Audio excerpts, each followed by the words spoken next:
All right, and yeah, she kind of looks at you and she says, "Who are you?" At me? Yeah, she's kind of talking to you, but obviously with everybody standing around her, they could easily interpret that as, she's just kind of asking who's saved her.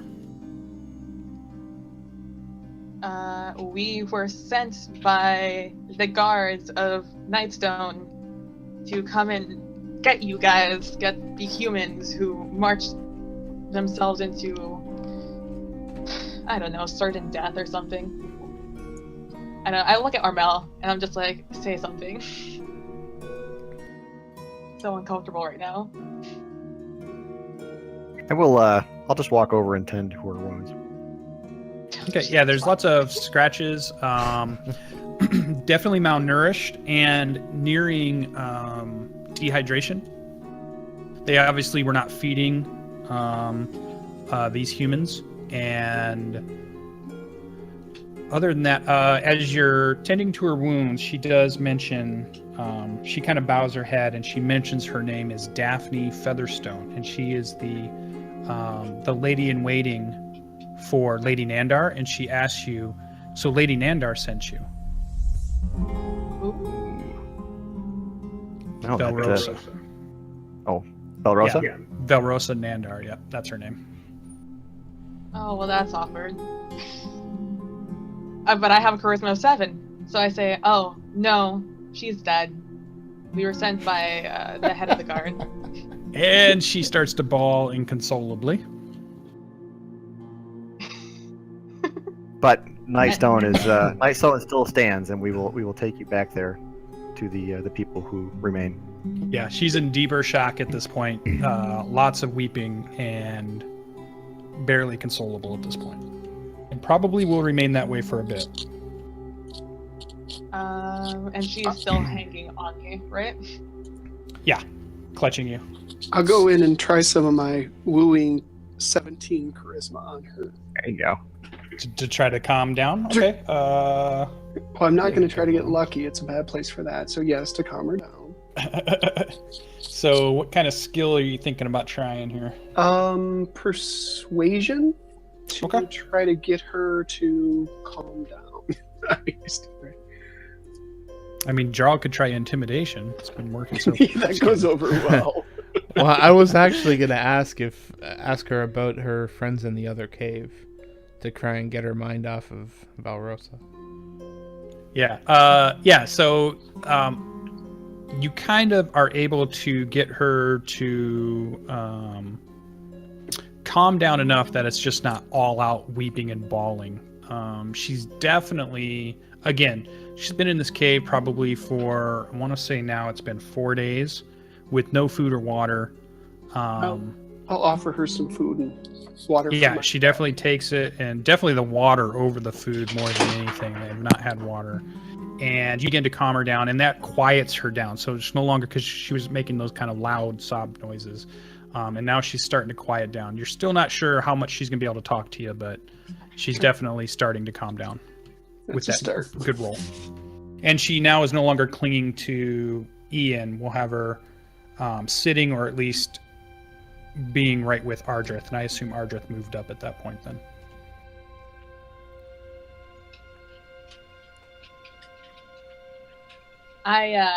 So I'll move Ardreth up closer. I just give another scathing look to Jarral, and I go towards the down to the body of the leader goblin, wherever that was. And I think he's actually right where you are, isn't he? Where he was. The lead. I remember he ran away. I got an opportunity. Oh, attack that's right. That's right. And then I shot him, and I think I shot him dead. So I go over to him. Yeah, you're standing on top of... Oh, no, that's right. He ran out of the room, and he died just past the human. So if I move your character, it's right about here is where he died. Okay, so I go over to that goblin, and... Perception check. Perception check. Shit. Oh no. No, please. Angry red box. Don't do this to me.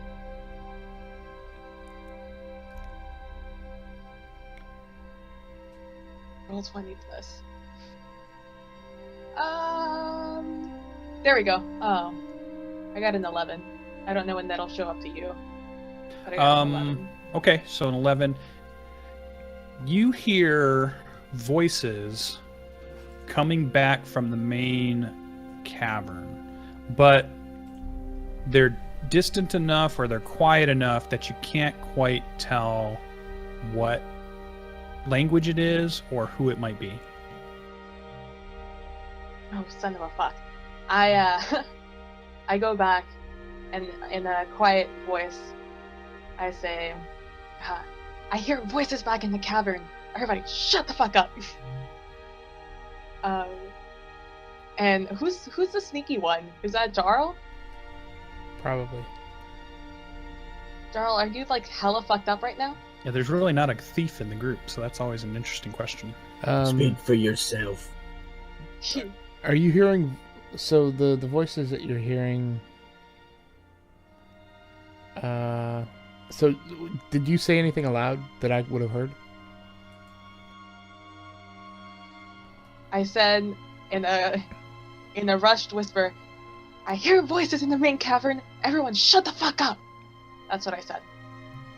Okay, and I whisper back just so you can hear it, that there were human prisoners in the cave opposite the other side of the cavern that we need to go check on. Greybeard drags his axe and heads that way. It's a super heavy axe too, Greybeard. It's just like you're almost thinking, I could leave it. I mean, maybe I won't need it. I'm gonna burn my last cure wounds on myself on the way over. Okay. Spleen? Show him my spleen? Dang it.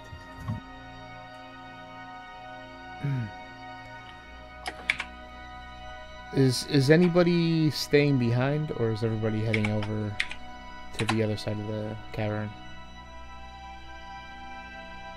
I think Armel should stay here with the human. I'll give Greybeard a cure, my last cure. Oh, thanks. Is that die there? That was that die there. The first one was me. All right. As you get into thanks. that cave there, as people are starting to move down. So before we do that, I meant, is it Armel staying behind? Or is it Ardreth? Ardreth. I'm gonna stay behind the group for sure. But I'm gonna be following Greybeard as he goes. Alright, if nobody's staying behind, then I may stay behind it as well. Because if that goblin is prone to eat the human, if there's nobody back here when he wakes up, she's in danger. Oh, gee. It's almost like if we killed him, we would solve that problem. Don't move any further, Greybeard, before. I'll stay back, Stay right Okay. and I'll cast Comprehend Language and get ready to wake this goblin up, if that's what you want to do. He is unconscious. He's been knocked out with a brutal blow. I speak Goblin too, by the way. Oh, perfect. Then I'll leave you to it. All right, then I'm gonna tie him up. Don't move too far, Teagraiel. I'm gonna tie him up. Okay. I assume Go ahead and that's just it. give us a survival roll. Yep. Give us an idea how good your knots are. Okay. Shit. Jesus. Great.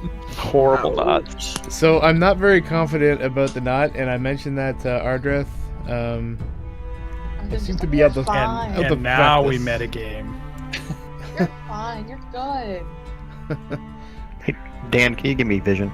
So I've tied him up, but keep an eye on him anyway. Did you move? please.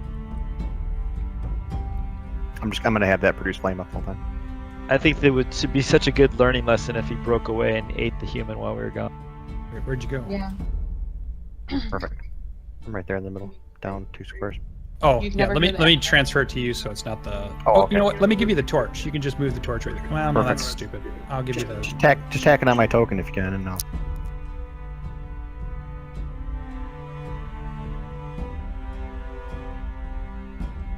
So torch is. I'm gonna give you 20 feet of torch and then 20 feet of dim light. So that's what you'll be able to see. All players can see that. Has sight save changes. Is it working?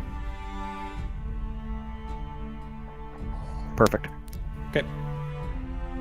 Okay, so just to recap and just to figure out what all is going on. So Ardreth is staying back with the human and still calming her down. There is a badly wounded, totally knocked unconscious goblin in the back corner. The rest of the party has begun to move down to the southern cave opening. And as you guys enter that cave there where Greybeard and Teagraiel are and where Ian is, although Ian's already made her roll, Teagraiel and Greybeard, you can go ahead and make your perception checks also. Oh, they haven't left the other room yet. Never mind.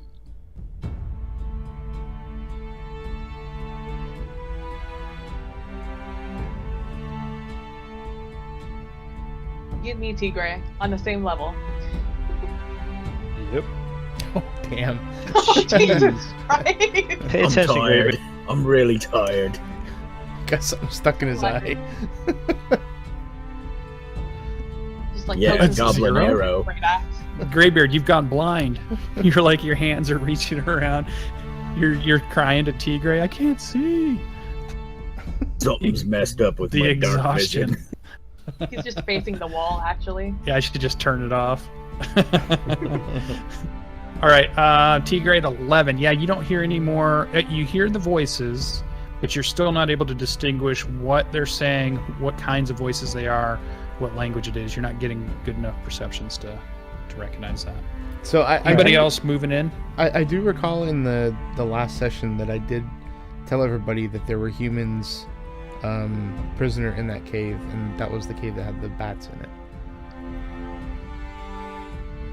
Yeah, Maybe. I'm pretty sure you said that. Yep. Yeah, okay. Just want to remind everybody. I'm just limping behind Ian. Okay.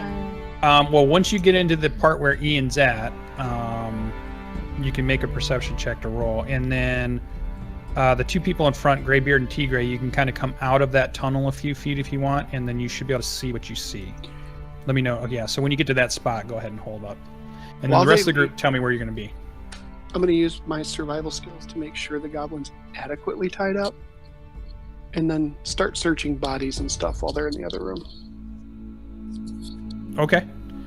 Yeah, you look at the ropes; they look tied. I mean, from all intents and purposes, he looks like he's got a huge, big old bruise on the top of his head where the flat of an axe has just nearly crushed it, and he definitely looks really unconscious. Okay. I'll start searching bodies throughout the room then while they're in the other. Okay. I do have righteous perception. Nice. What is that?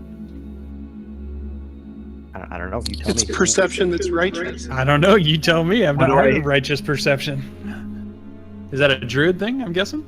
It's just an outstanding roll. Yeah. It was just an Oh, adjective you're we added on there. 23 perception. I gotcha. Yeah, you are recognizing common, and it's definitely it's common, and it's probably you're pretty sure it's probably villagers talking. All right, I will relay that quietly to Jarral and Ian. I don't even see Greybeard at this point.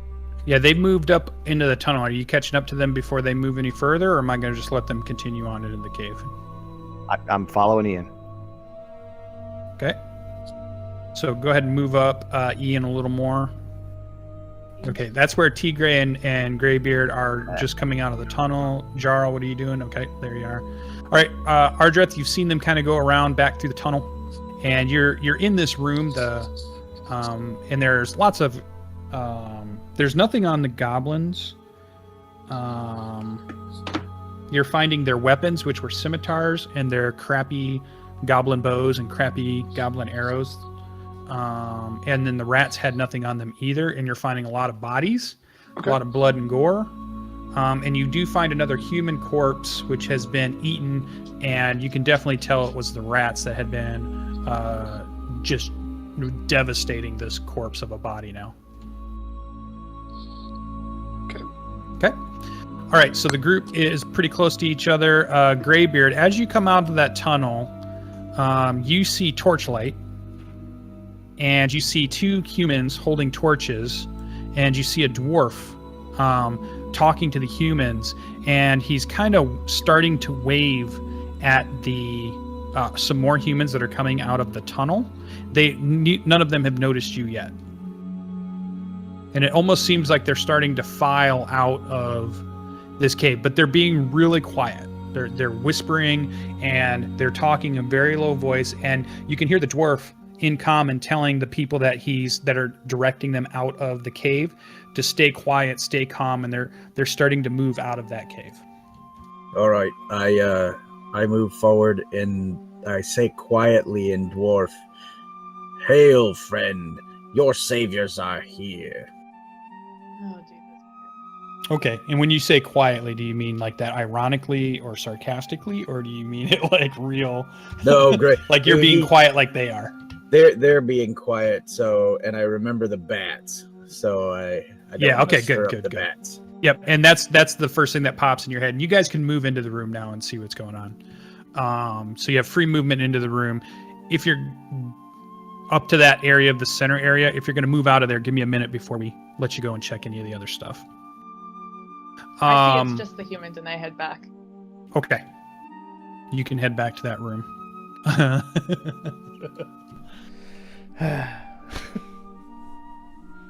All right.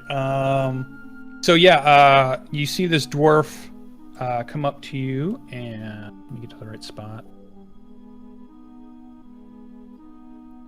Let me bring him up. So you see a dwarf. He's in tattered clothes. Does it give me any more of a description than that, or just no? I guess I'll just come up with it then. We'll say fiery red hair, big red beard, braided, but really matted and disgusting. All of the people that you're looking at have definitely been through some type of ordeal. They seem malnutrition. They seem very thirsty at this point. And he kind of walks over to you as they're starting to direct some of these people out. And it's a lot of women in tattered clothes, some men in tattered clothes, lots of children in tattered clothes. You can tell some of these people were guards because you can see the guard uniforms, but they've been pretty tattered too. Nobody has any weapons, and just the two humans here have torches at the moment. And he walks up to you, and he's staying quiet, and he comes up and he holds his hand out as he's walking up to you to shake your hand, and he says, "Wow, you're a sight to see. Name's Morak Urgrey." Greybeard. And I'm pulling off my pack and starting to dig around for my rations. Okay. And so more people are piling out, women and children. Let me do this. Let me on Morak. I'll have him come to you guys. While you're doing that, can I do like a perception check in the water? If you go over to it, you want to investigate the water? Yeah. And in fact, you see a couple people stop at this water, and they start drinking some of that. And they're filing out into this room. They're trying to be quiet, and you can tell they want to get out of this cave. Yeah, A few of them are drinking from the water, and they're moving on.